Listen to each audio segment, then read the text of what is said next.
I left Florence late in the afternoon. It wasn't a long drive to Cincinnati, just long enough to think. I hadn't been back in that house in months. The traffic was light, the roads familiar, but my hands stayed tight on the steering wheel. My mom's text had been short. Dinner at 6, don't be late. When I pulled into the driveway, the house looked exactly as I remembered, except newer, fresh paint. A banner stretched across the porch. Happy 70th Vernon. My father's name, in big, bold letters, like a trophy. I parked behind Colden's Tesla. Of course, always the first to be noticed. The door was wide open. Laughter spilled out before I even stepped inside. Colden was already holding court in the living room, arms wide, drink in hand, telling stories like he hadn't rehearsed them. Mom spotted me in the doorway, handed me a tray of deviled eggs without so much as a hello. "Can you take these to the kitchen?" she asked, already turning back toward Colden. I nodded. Of course. I passed through the crowd quietly, moving through their chatter, their smiles, their oblivion. Maybe tonight I'd just be a daughter, not a disappointment. I set the tray down and stood there for a second, staring at the backsplash tiles I once helped Mom choose. No one had ever thanked me for that. Didn't expect it now either. Dinner was loud. Everyone had a story, and all of them led back to Colden. Remember when Colden won that grant? Did you see Colden on the city website? That speech he gave was something else. I sat next to the window, hands under the table, chewing quietly. Every time I opened my mouth, someone louder filled the space. Then it happened. Maureen, my mother, stood up with a half-empty glass of wine and her best church laugh. "You know, not every child's the same," she began. "One child gives, the other just takes. Some of us create legacies. Others, well, leech off them." Laughter. It didn't last long, but it didn't need to. The room went still, just enough for the word to settle like smoke. Leech. No one said anything. Not Colden. Not Dad. Not the aunt sitting across from me. Just shifting eyes and stiff smiles. I didn't speak. I didn't move. I stared at the napkin in my lap. I'd paid for this dinner, the wine, the cake, the damn banner, and now I was the parasite. After dessert, gifts were passed out. Colden's was first, a book about leadership he probably already owned. Mine came next, or rather, it was presented like his. Mom opened the box, gasped, "Colden, you know I've wanted this!" It was a smartwatch, the one I ordered 2 weeks ago, shipped from my Amazon account, wrapped in paper I bought. Colden smirked, said nothing. I waited, just a second, for someone to ask if it was from me. They didn't. I almost said something. Almost. But then I remembered Mom's favorite line, "Don't be petty." So I smiled. Let her have her moment. Back in the kitchen, I gathered plates, trying not to let my hands shake. Colden leaned against the counter, sipping his drink like he owned the place. Someone handed me a cloth napkin. I unfolded it, embroidered faded gold thread. Colden's graduation dinner, 2015. Mom chuckled when she saw it. "Still using the extras," she said. "Don't mind it." I folded the napkin slowly, hid the name. Even the linen here had his story. I didn't exist, except to serve, to show up, to be small. I washed dishes while Colden chatted up guests in the next room. My father walked in briefly, clapped Colden on the back, and said, loud enough for me to hear, "This family's future is in good hands. Thank God for you, son." I paused, water running over my wrists, eyes fixed on the sponge. If they call me a leech, they better start calculating what I've actually fed them all these years. I woke up before the sun. The light hadn't yet touched the curtains, but I could already feel the heaviness in my chest pressing against the mattress. That childhood room hadn't changed since I was 17. Same fading poster above the headboard. Same small desk with a chipped drawer that jammed when you pulled too hard. Even the mirror seemed smaller now, like it had shrunk along with whatever place I used to have in this house. I sat at the edge of the bed, rubbing my temples, letting the quiet press in. The only noise came from my phone buzzing on the nightstand. One notification. Not a thank you, not even a check-in, just a tag. Colden had posted a picture from the night before. I opened it. He'd written, Grateful to celebrate Dad's 70th with our beautiful family. Legacy matters. The picture. Everyone gathered around the table. My mother beside Colden, holding her wine. My father grinning proudly. Me? Not in the frame. I had taken the photo. I didn't feel angry yet, just hollow. Back then, at the neighborhood gala, about a year ago now, Colden had been the star again. Community Leadership Honoree. There was a slideshow on a projector screen. Family photos, him shaking hands, newspaper clippings, him hugging Dad at the hospital, him posing next to a for sale sign like he closed the deal himself. Not one photo of me, not a single one. And I knew there had been one. I remembered editing it myself. A picture I took of Dad sitting in his workshop, eyes closed, sunlight hitting just right. I'd emailed it to Colden after he asked for any good ones for the slideshow. It showed up that night labeled, courtesy of Colden J. Coleman. I sat through that slideshow clenching my fists in my lap, forcing my jaw not to lock. Mom and Dad sat beside me, laughing, nodding, so proud. I stayed afterward to help fold chairs. My name wasn't even listed as a volunteer. This wasn't new. I opened Facebook again. I shouldn't have, but I did. There it was.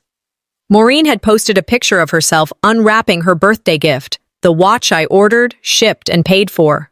Her caption read, "Proud doesn't begin to cover it. Colden, we are blessed beyond words." The comments rolled in.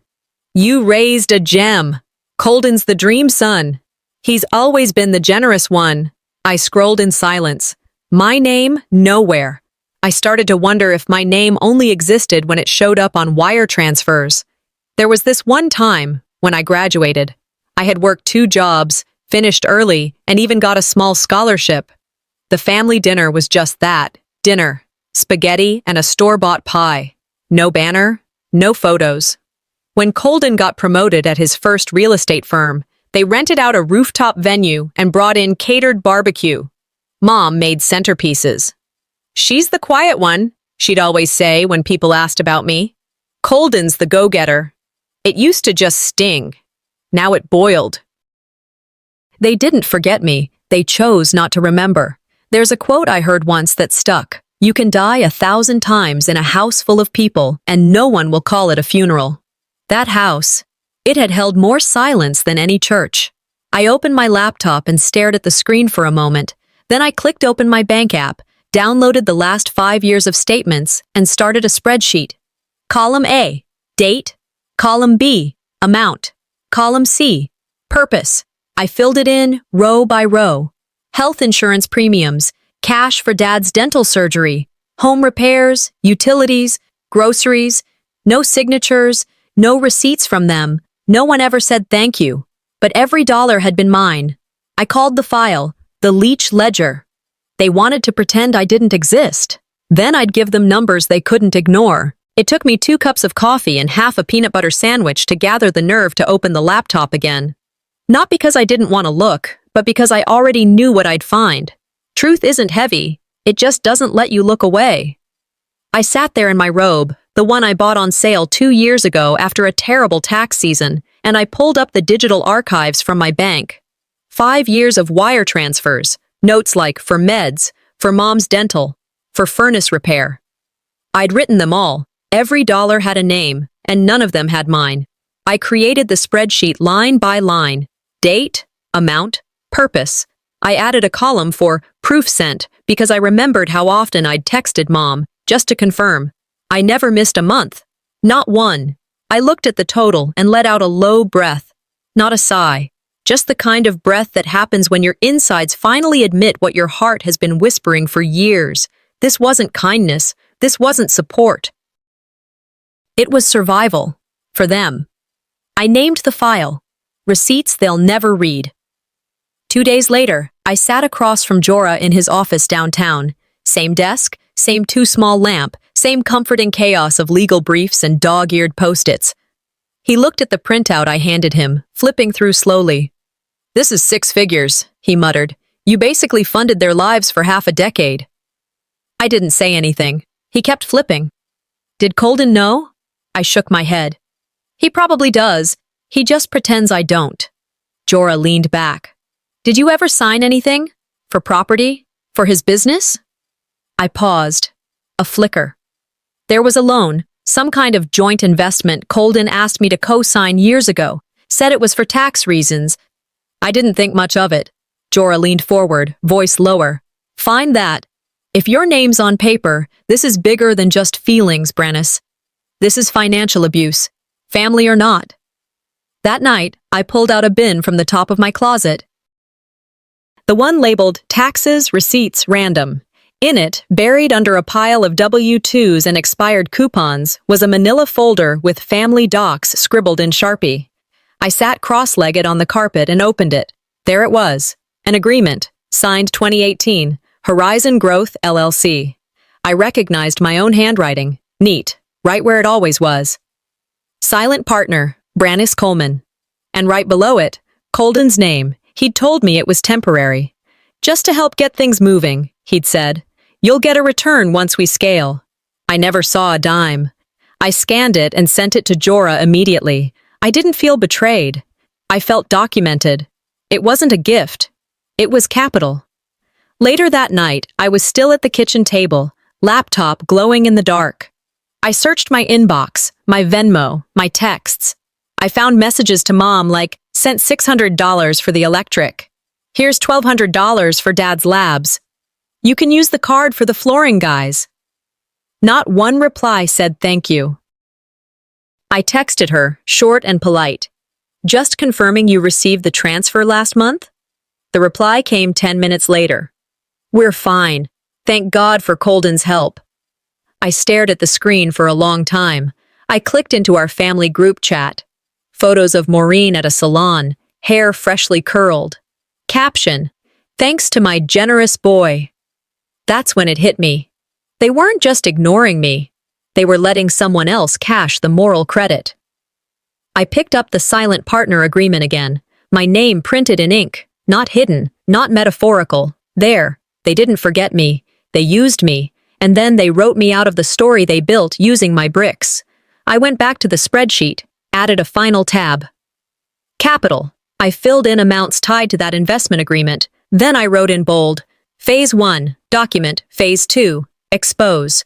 I saved the file, uploaded it to a cloud drive, and I stared at my reflection in the window. You're just the one who signs the checks. That's what Colden said once, half joking, but the one who signs the checks gets to ask who's cashing them. The envelope showed up folded in half and slid under my apartment door. No stamp, no return address. The handwriting on the front read, Miss B. Coleman. Coleman, spelled wrong. It wasn't the first time, but it was the first time it made me pause. I turned it over slowly, already knowing what was inside before I opened it.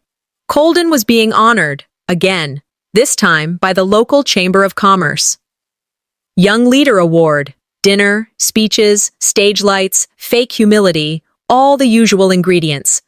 I held the invitation for a long while. I didn't want to go, not because I was afraid, but because I already knew what it would be.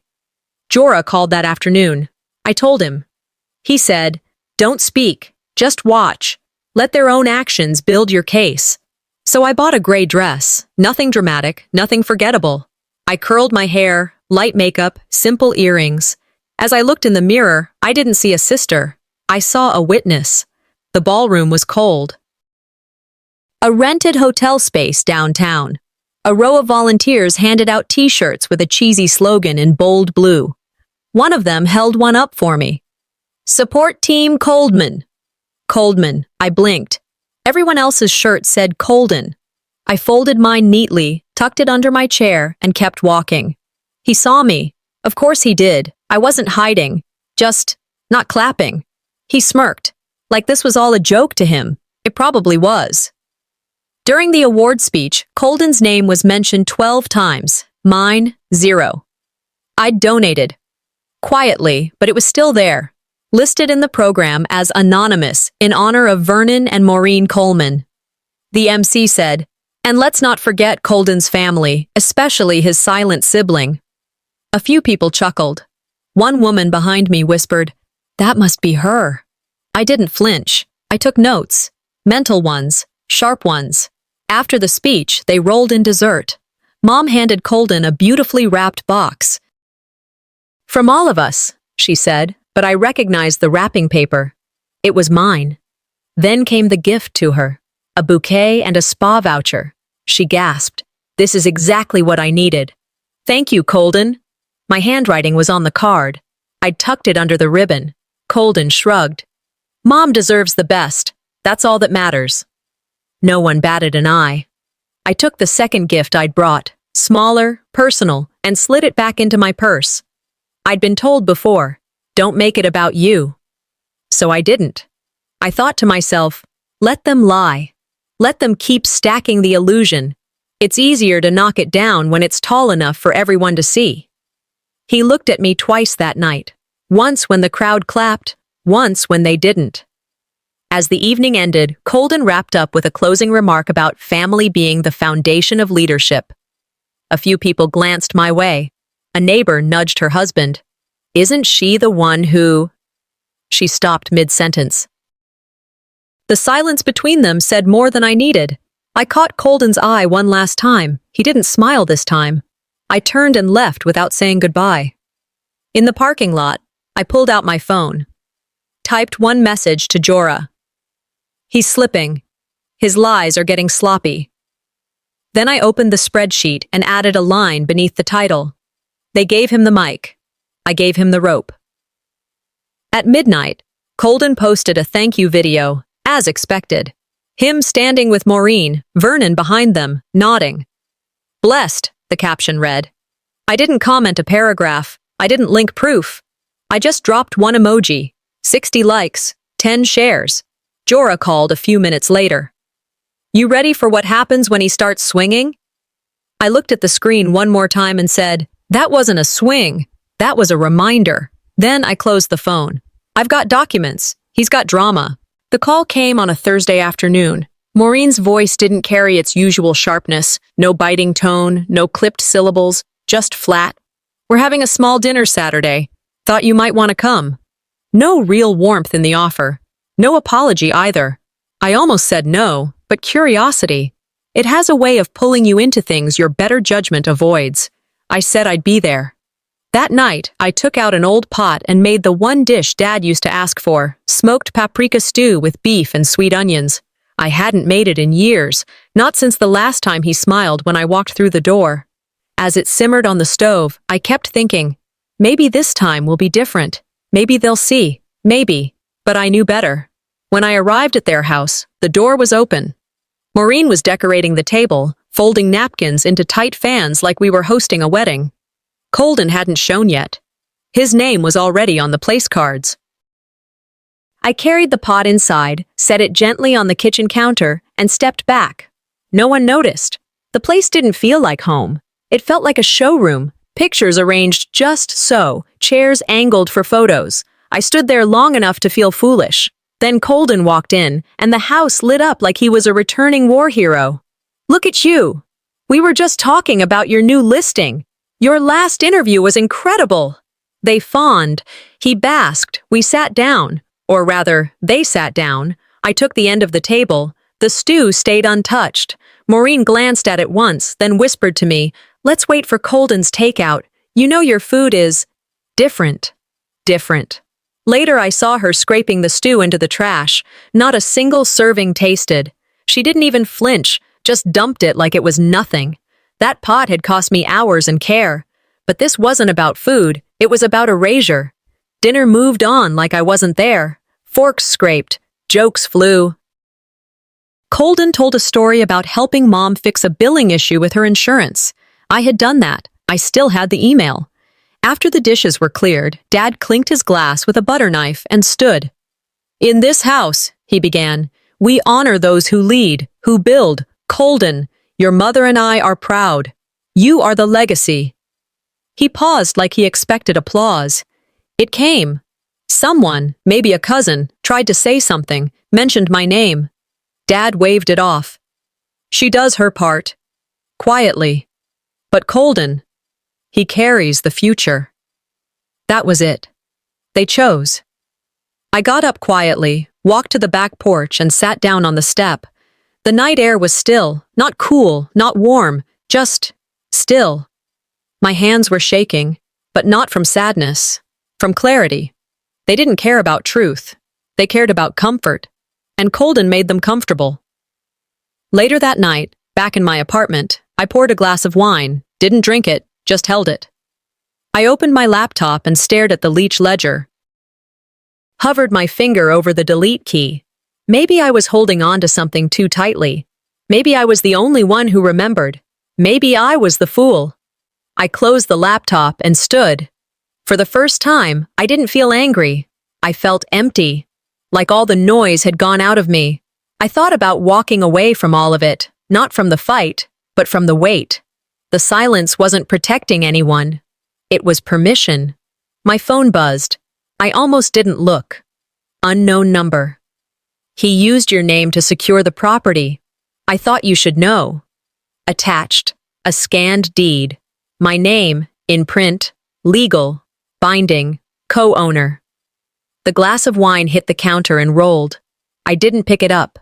My body didn't feel tired anymore.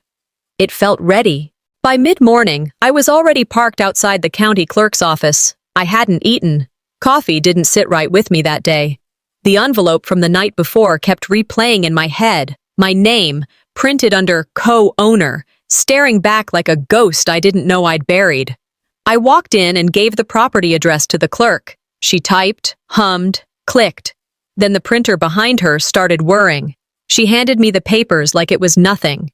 But it wasn't nothing. The title listed Colden J. Coleman as the owner of record.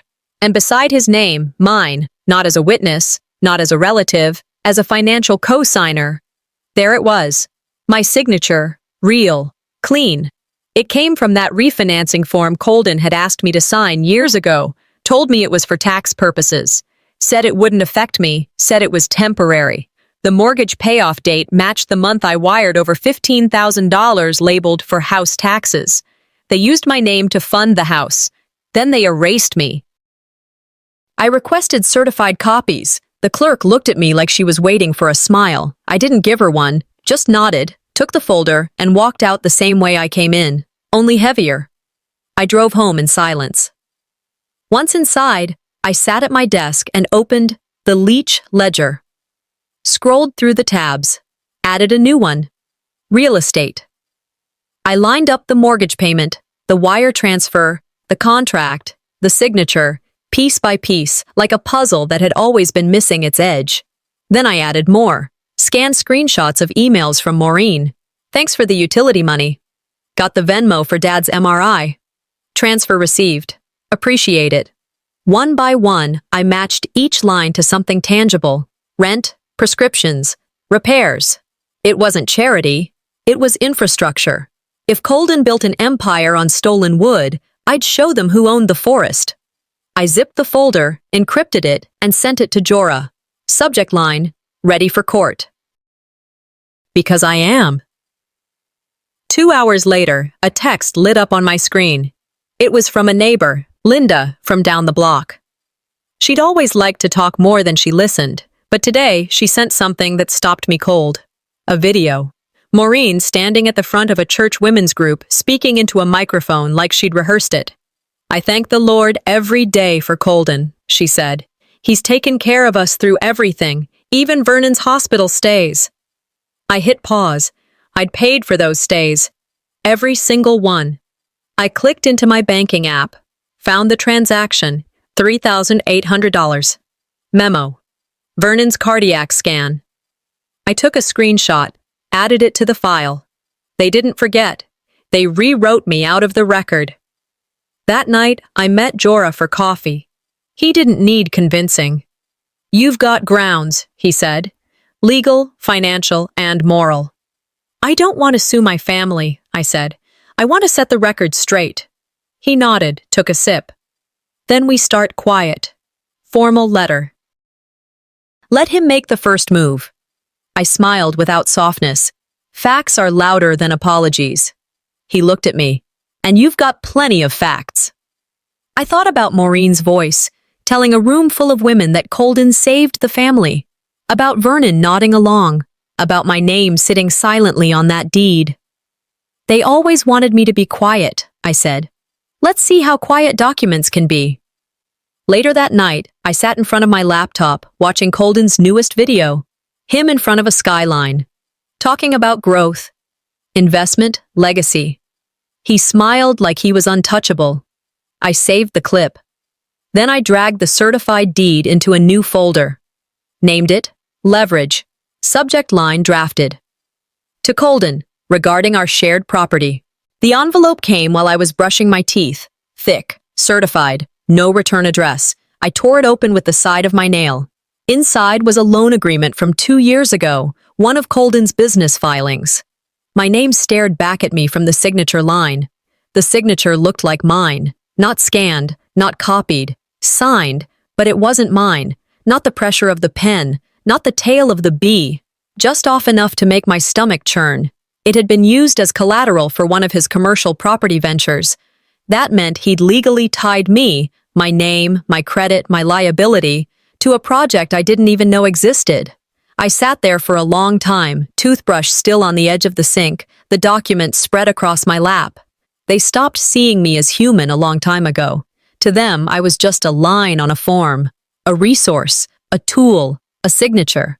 And Colden knew exactly how much silence costs, because I'd spent years proving it. I waited until the end of the day to call Jorah. His voice didn't change much when I told him, but he didn't need to. The pause said enough. It's forgery, he said. Legally actionable. I figured. Do you want justice or do you want revenge? I want the truth, and this time, I want it on record.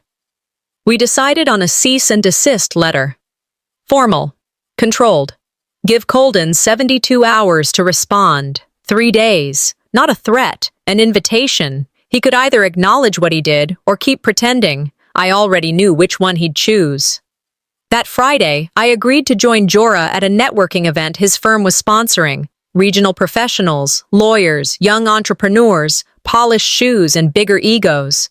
I wasn't in the mood, but I also knew isolation was Colden's favorite environment. He'd cultivated it well. I wore black, minimal jewelry, just enough to disappear into the room without looking invisible. Then she walked in. Clayla, we hadn't spoken in years. She was the first person who ever told me, "You're more than what they see," and the first to disappear when that became inconvenient. She spotted me from across the ballroom, walked over like nothing had ever happened. Still following your brother around? She said. Smile sharp, voice smooth. Some folks at nearby tables looked up. She made sure of it. I didn't blink. You're right, I said. Some things don't change, like your need to be admired for saying what sounds good, even when it isn't true. She didn't answer. She didn't need to. She turned and left, and the room kept spinning like it never happened.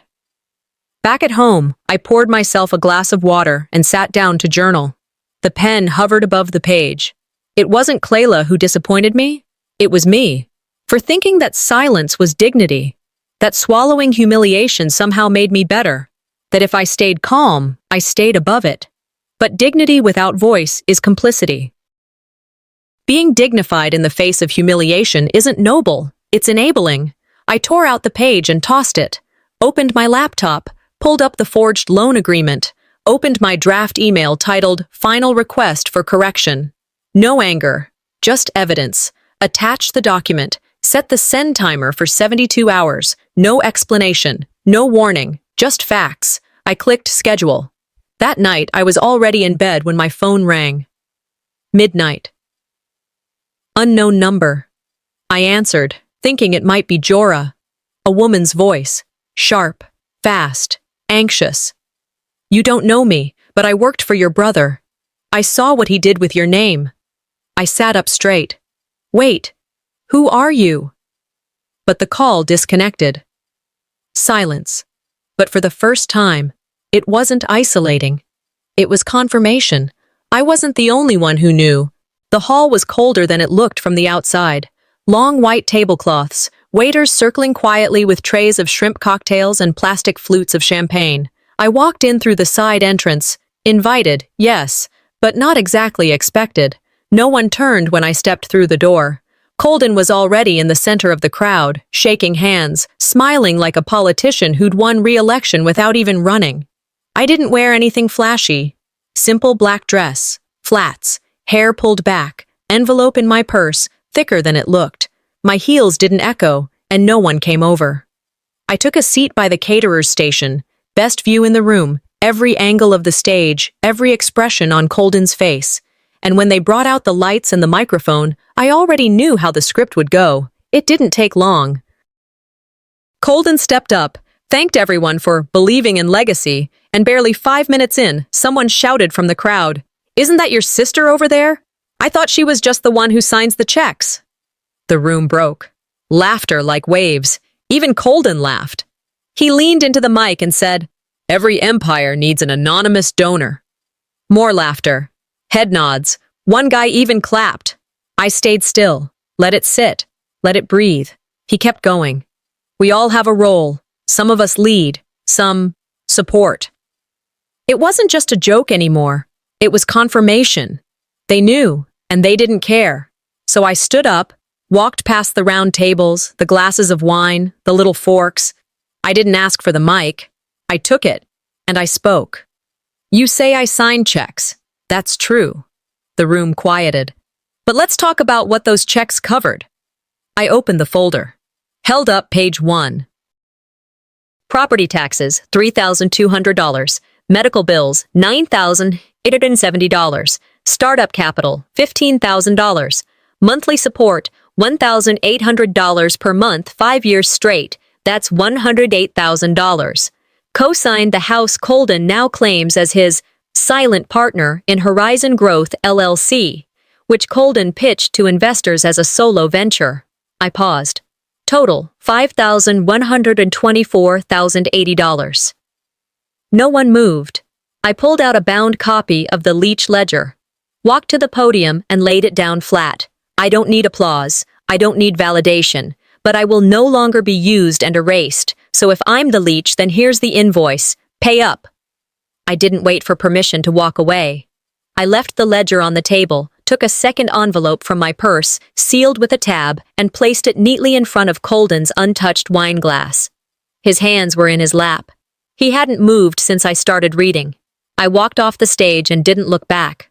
Someone clapped, hesitantly, then a few more, then silence again. Maureen's face was pale. Vernon had his head lowered, as if staring into a place he'd never had the courage to admit existed. Ryder, the one who probably cued the earlier joke, slipped toward the exit like smoke.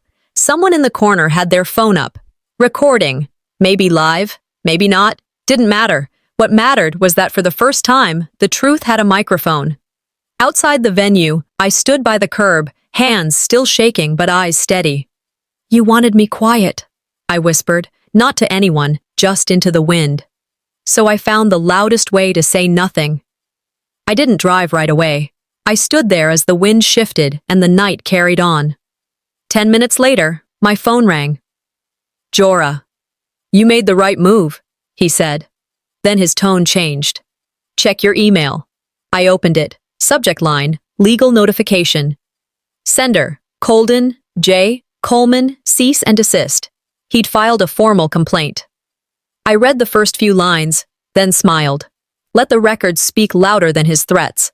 The morning after, I didn't rush to check my phone. It was the stillness that hit first, like the silence after a thunderstorm. You know it rained, but the air still crackles. I sat with my coffee, window cracked, waiting for the next move. Jorah called. "That cease and desist from Colden? It's noise. He's just flailing." I believed him, but I didn't feel triumphant. Online, things were shifting. Quietly. A few posts from people I barely knew. Always wondered where Colden got the money to start that firm. Didn't Brannis help with her parents' place? I didn't post, didn't comment, didn't argue. I just let the silence stretch. And for once, it didn't suffocate. When truth stands tall, you don't need to raise your voice. You just let people listen. A few days later, I saw the clip. Maureen, in a local TV interview, all dolled up in a navy dress I'd never seen her wear. The reporter asked, "Which of your children has been your rock?" She paused. I've always had one child I could rely on. Quiet, but she never left us. That was it. No name. Online, folks debated. Was she talking about Colden or me? And then, barely audible, Vernon's voice, off camera, said, "That girl did more than we ever gave her credit for." No follow-up. No apology. I didn't need one. I closed the browser, sat back, and smiled. Not out of joy, just confirmation. It wasn't a confession, but it was enough to know they knew. A week later, I drove to the house. I didn't call first. Maureen answered the door. She looked older, more tired than before, but not hostile, just worn. Vernon was in his chair, legs tucked under a blanket. He nodded once when he saw me. I nodded back. We talked. Garden, groceries, weather, nothing heavy, no dragging the past into the kitchen. But the silence had changed. It wasn't avoidance anymore. It was acknowledgement. Before I left, Maureen handed me a plastic bag. She didn't say much. Inside was the embroidered napkin from Dad's birthday dinner. Colden's graduation dinner, 2015. I held it. "You kept it?" I asked. She looked down. "Some things should have been yours all along." No tears, no dramatic music playing in the background, just quiet understanding. Months passed. I bought a little house near the edge of town.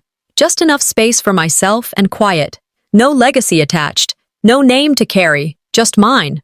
I joined a mentorship program, young women in finance, girls trying to figure out what power looks like when it doesn't scream. One of them asked, "Did your family ever apologize?" I smiled. Apologies are spoken. Truth is lived. I'll take truth. I started a project, the Ledger Initiative, to recognize the invisible contributions, the quiet payments, the unseen work, the ones who don't have their names on plaques but paid for the walls. I began writing again, not an exposé, not a letter to Maureen or Colden, a memoir. Title: Signed but not silenced. It wasn't about burning bridges. It was about not letting them bury me under theirs. On a quiet Sunday, I took a walk through the park, watched a family sitting on a picnic blanket, kids laughing, adults teasing each other. One woman sat a few feet away from them, not distant, just outside the center. She smiled, the kind of smile that knows something others don't. And I thought, sometimes they don't leave you out because they hate you. They just aren't ready to see you. And that's fine. I kept walking. Lighter.